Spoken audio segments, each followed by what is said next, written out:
As a global finance leader or manager, you will become more involved in analyzing the financial implications of where, how, and when to source global production.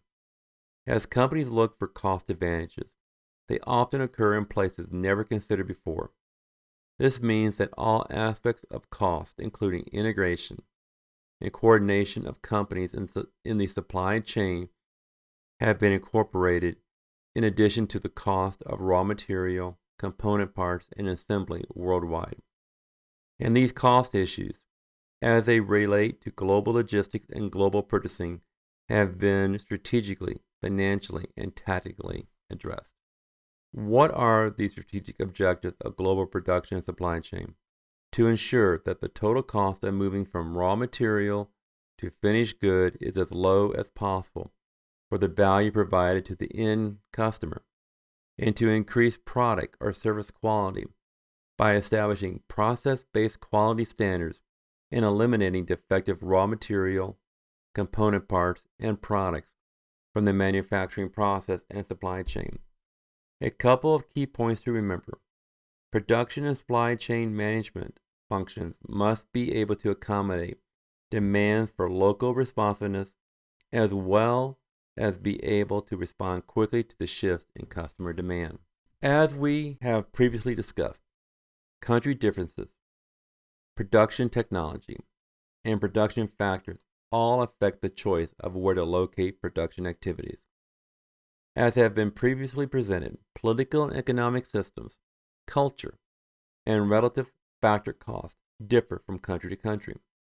A company will have to carefully analyze each factor in determining the best location for establishing a production facility or to source key components or products.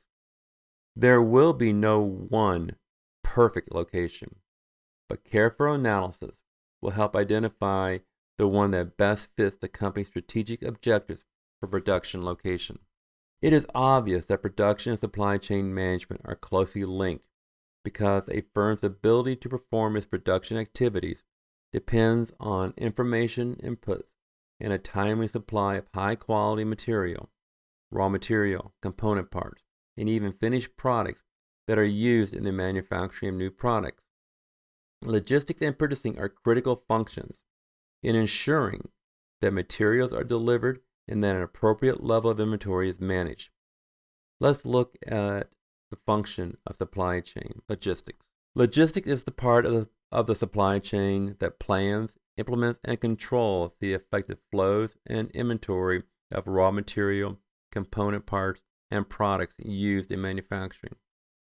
The core activities performed in logistics are 1. Inventory management, 2. Global distribution center management, 3. Packaging and materials handling, 4. Transportation, and 5.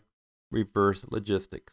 Managing global supply chains is one of the most strategically and financially important areas of a global company. Analyzing the role of just-in-time inventory, the role of information technology, the coordination of global supply chains, and the inter-organization relationships is critical to the success of a global supply chain strategy. In summary, companies desiring to develop and implement a global supply chain need to be watchful when deciding on supply chain partners globally. More importantly, they need to consider the total cost of their supply chains. With a total cost focus, the supply chain ensures that the strategic goal is not to strive for the lowest cost possible at each stage of the supply chain. The strategic goal should be to strive for the lowest cost with the highest level of quality, and by extension, giving the customer value for the dollar. The management of all aspects of the supply chain has the potential of significantly increasing the financial value of the company.